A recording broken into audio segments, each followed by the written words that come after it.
Carolina Huerta, y durante muchísimo tiempo creí que estaba viviendo un cuento de hadas. Tenía 38 años. Era una autora publicada y vivía en un departamento en un edificio antiguo en la colonia Roma, en la Ciudad de México, con mi esposo Marcos, un consultor financiero cuya voz podía derretir mi estrés en segundos. Tenía una manera de decir mi nombre, suave y lenta, como una promesa. Cada mañana empezaba con un beso en la frente y café, justo como me gustaba. Cada noche terminaba con él susurrando: «Tú eras mi mundo». Yo le creía, hasta que una noche todo cambió. Era cerca de la medianoche. Me desperté y la cama estaba vacía. Al principio, supuse que Marcos había bajado por un antojo o a revisar algo. Me di la vuelta pensando que volvería a quedarme dormida. Entonces lo escuché. Una voz, su voz. Venía de su oficina en casa, baja, seria, calculada. «Ella todavía no sospecha nada», dijo. Me quedé helada por un momento. No podía respirar. El aire se sentía espeso y el corazón empezó a golpear como tambor en el pecho. Me incorporé, escuchando con más atención. «Todo va según lo planeado. Casi terminamos», continuó. Caminé de puntitas hacia el pasillo, pegándome a la pared junto a la puerta de su oficina. Una línea delgada de luz se escapaba por la rendija. Apenas alcancé a oír el resto, pero no lo necesitaba. Ya había escuchado suficiente. Regresé sigilosa a la cama y me quedé lo más quieta posible, fingiendo dormir cuando Marcos volvió unos minutos después. Se metió en la cama con la misma calma ensayada, jalando la cobija sobre los dos como si no acabara de destrozar mi mundo. Esa noche no dormí. Me quedé mirando el techo, con la mente corriendo. No sabía qué estaba planeando, pero sí sabía una cosa con certeza. Mi esposo estaba ocultando algo, y me involucraba a mí. A la mañana siguiente me moví por la cocina como un fantasma. Marcos seguía dormido, respirando lento y parejo. Me paré frente a la cafetera, con las manos temblando mientras alcanzaba mi teléfono. Hasta ese momento, jamás había revisado nuestras finanzas. Marcos siempre se encargaba de todo: recibos, ahorros, inversiones. Yo confiaba en él. Creía que eso era lo que hacía una buena esposa. Pero estaba aprendiendo que la confianza podía ser el primer paso para perderlo todo. Abrí la aplicación del banco. Se me atoró el aliento. Transacción tras transacción parpadeó en la pantalla. 10.000 pesos aquí, 20.000 allá, 15.000, 40.000. Decenas de retiros durante los últimos 3 meses. Nada enorme por sí solo, pero juntos dibujaban una imagen, una muy fea. Apreté el borde de la barra de la cocina, tratando de sostenerme. Entonces escuché la voz detrás de mí. «¿Revisando la cuenta tan temprano?»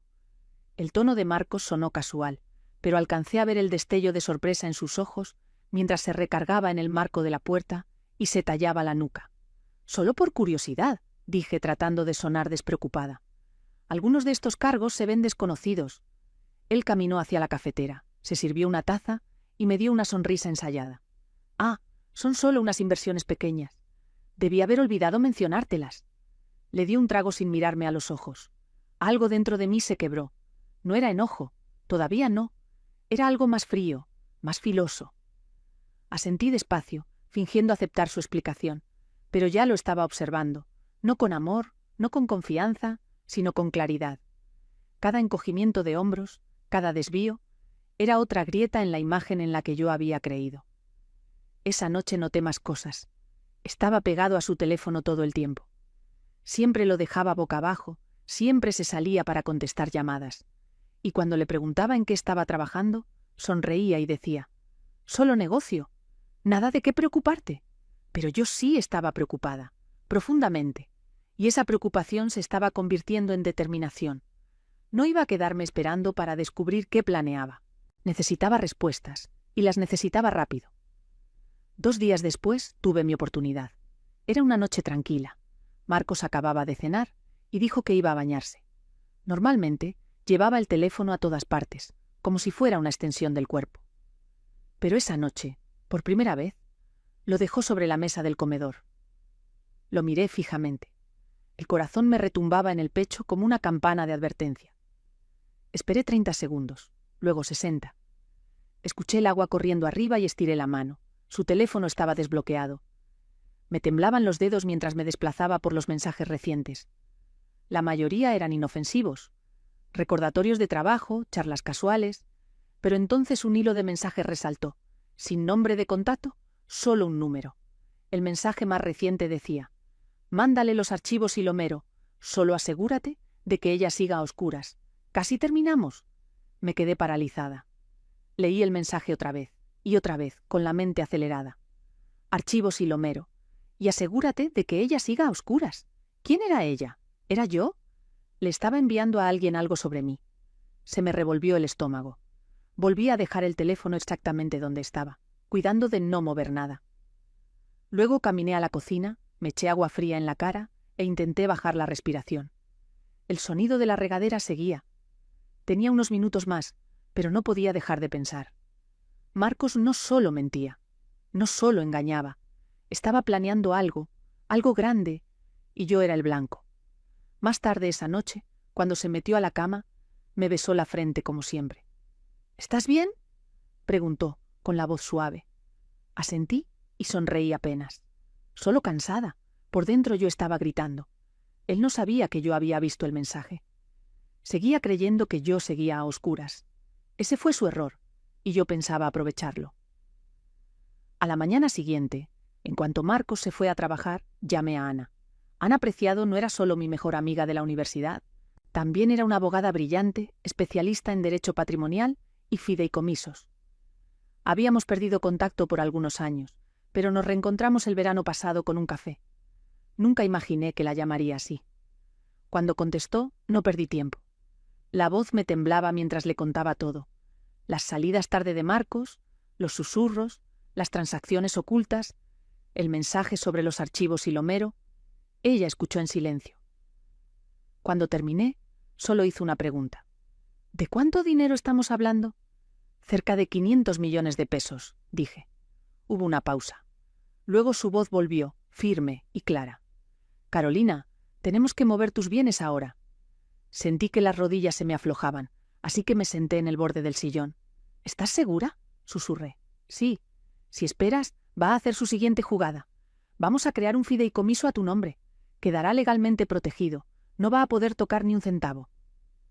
Tragué saliva con fuerza. El departamento, los ahorros, las regalías de mis libros, las inversiones, todo por lo que había trabajado estaba en juego. «Estoy dentro», dije. Las siguientes 72 horas fueron un torbellino de documentos, firmas y llamadas. Ana trabajó como una máquina. Metió a su equipo. Pasamos la escritura del departamento al fideicomiso, aseguramos las cuentas de inversión y movimos cada bien bajo mi protección legal personal. Para cuando Marcos llegó a casa al tercer día, yo ya había hecho lo que nunca creí que tendría que hacer para defenderme del hombre en quien una vez confié mi vida. Entró por la puerta cargando comida para llevar, con su sonrisa encantadora de siempre. «Pensé que podríamos comer comida tailandesa esta noche», dijo alegre. Asentí y tomé la bolsa de su mano. Él no tenía idea de que todo había cambiado.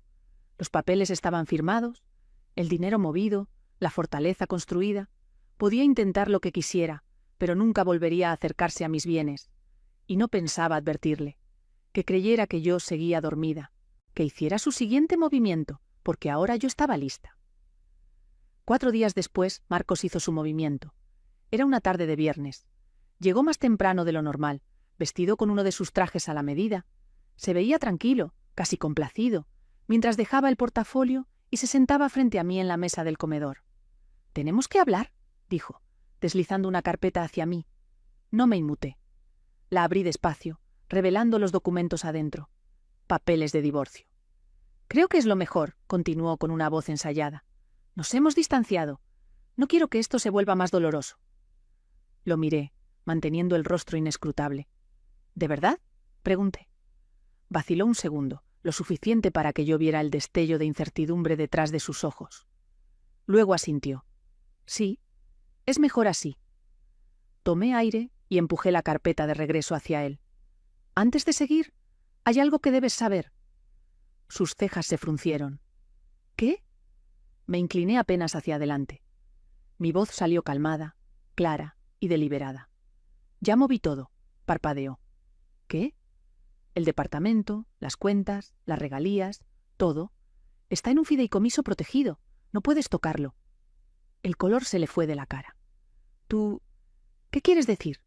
Quiero decir, dije con el tono firme, que no vas a entrar aquí, darme unos papeles de divorcio y salir llevándote la mitad de mi vida. Apretó la mandíbula. Su mano se cerró en el borde de la carpeta. No puedes hacer eso. Ya lo hice. Me miró por un largo momento, buscando alguna señal de debilidad, pero no le di ninguna. En una cosa tenía razón, dije en voz baja. La vida es impredecible. Él se echó hacia atrás y se levantó despacio. Nos veremos en el juzgado de lo familiar, dijo, con la voz fría y cortante. Yo sonreí y me puse de pie también. Entonces, adelante. Inténtalo, inténtalo. Salió de la habitación y por primera vez en semanas exhalé, porque ahora ya lo sabía. Yo ya no era la mujer a la que podía manipular. Creí que lo peor había pasado. Me equivoqué. 3 días después de que Marcos salió furioso, noté algo extraño en el trabajo. Susurros, miradas de reojo. Compañeros que normalmente me saludaban con calidez, de pronto evitaban el contacto visual. No era paranoia, era demasiado constante. Luego mi asistente Raquel entró a mi oficina, pálida, sosteniendo una impresión. Creo que necesitas ver esto. Era una captura de pantalla de un foro anónimo en la red. Una publicación titulada «Directora financiera oculta fondos durante divorcio usando dinero de la empresa». Debajo había un párrafo acusando a una ejecutiva sin nombre de desviar recursos para protegerse en un divorcio, insinuando actividad criminal. En los comentarios, alguien lo hizo específico.